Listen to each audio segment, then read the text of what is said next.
But first, this morning, we begin this Sunday morning on the aggressive tactics from Biden's Department of Justice. This past Monday, the FBI executed a search warrant on the home of former President Donald Trump over documents. Then on Tuesday, Republican Congressman Scott Perry, who is a supporter of President Trump, had his personal cell phone confiscated by the FBI.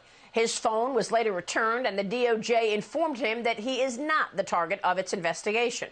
Joining me right now is the man himself, Congressman Perry of Pennsylvania, sits on the House Foreign Affairs Committee, and is also the chairman of the House Freedom Caucus. Congressman, it's great to have you this morning. Thanks very much for being here.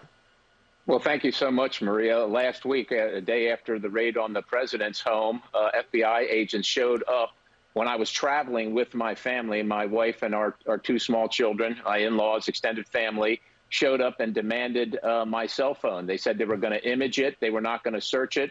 And then they eventually did return it. But, Maria, what I think this is about is intimidating anyone who refuses to bend the knee to the narrative. And you know, I don't know exactly what your questions are going to be, but there's been no accountability. James Comey, the director of the FBI, used classified information improperly to get a second special counsel. No accountability for that. The chairman of the Intel Committee changed the president's speech and entered it into the record, created an impeachment trial. Again, no accountability. You name it across the board, whether it's John Eastman, whether it's Scott Perry, whether it's President Trump, and with passing a bill that will pay for hiring of 87,000 IRS agents, tyranny is going to come right into everyone's living room very, very shortly.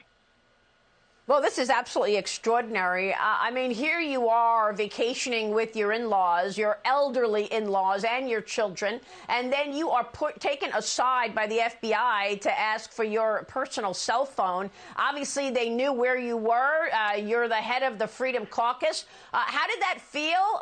What were you thinking when suddenly you're on a trip with your family and you're pulled aside by FBI agents? Well, Maria, it feels awful. Look, we have always supported law enforcement. I always have. We have revered the FBI, but this is an abuse of power. And of course, look, they're using these tactics to intimidate people, coerce people. And, you know, it's not something that anyone aspires to. But Maria, people that bleach bit their phones and hit them with hammers, smash them with hammers and those type of things have something to hide. People that keep the same phone a year and a half after the election aren't worried about what's on their phone. And so that's me. But apparently they want to destroy me politically. They want to destroy, like I said, anybody that doesn't bend the knee, that isn't intimidated, that isn't parroting the narrative is now subject to these kind of third world banana republic tactics politically. And that's what you're seeing is this horrific overuse, abuse of the DOJ and the instruments of federal power. This is incredibly disturbing. I want to get on to other issues with you, in particular China, but real quick, tell me about the Freedom Caucus. Was this part of it, that you are the chairman of the Freedom Caucus? What is the Freedom Caucus? Tell our audience what we need to know about it.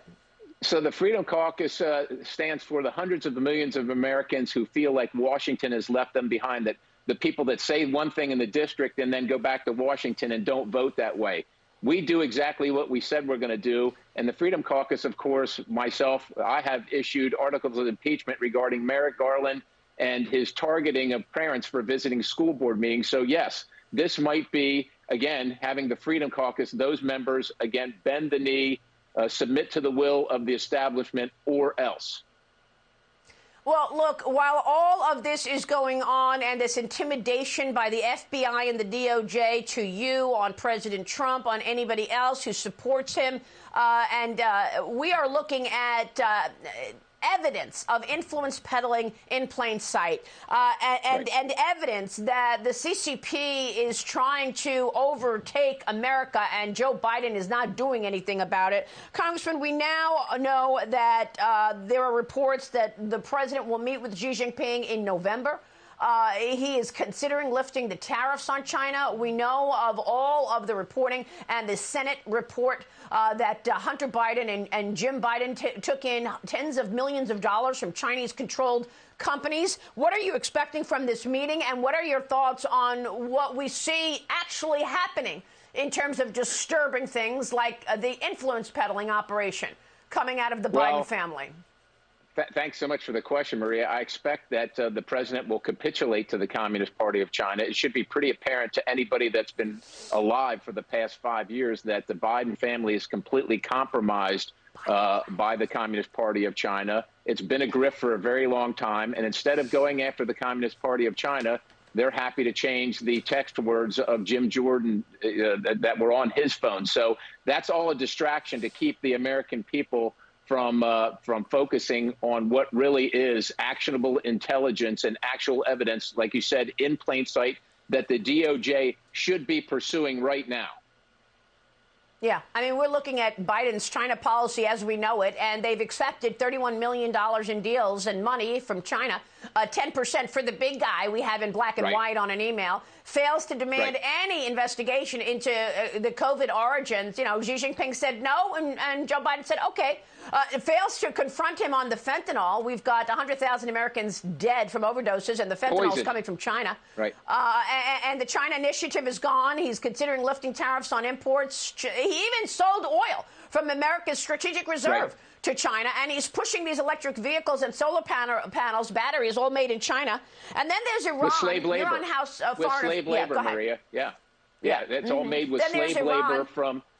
Yeah, and then there's Iran, of course, countenancing the largest terrorist state on the planet, who are responsible for the untimely and just horrific deaths of thousands of service members in Iraq and abroad, countenancing a deal that would make the greatest terrorist state on the planet a nuclear-armed, ballistic missile-capable, having the delivery system on the doorstep of Israel, and of course within reach of the United States with ballistic capability. Continuing to work with these people, and not only that, but lift tariffs, buy their oil, and continue with these discussions. It is outrageous, and it is bad for, obviously, it is antithetical to American national security.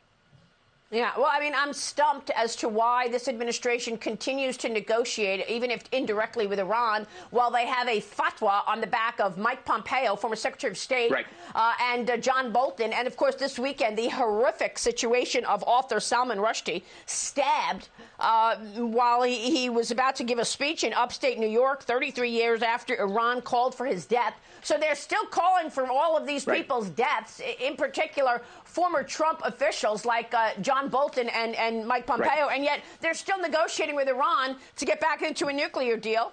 And then, of course, there is the border, wide open border. I just went to the border last week for a 5th time, and we've got massive flow of illicit narcotics coming in. We went to the crimes lab, and we saw how the drug cartels are running the entry into America, and they're luring young kids by making pills colorful, but lacing it with fentanyl. No comment from Joe Biden.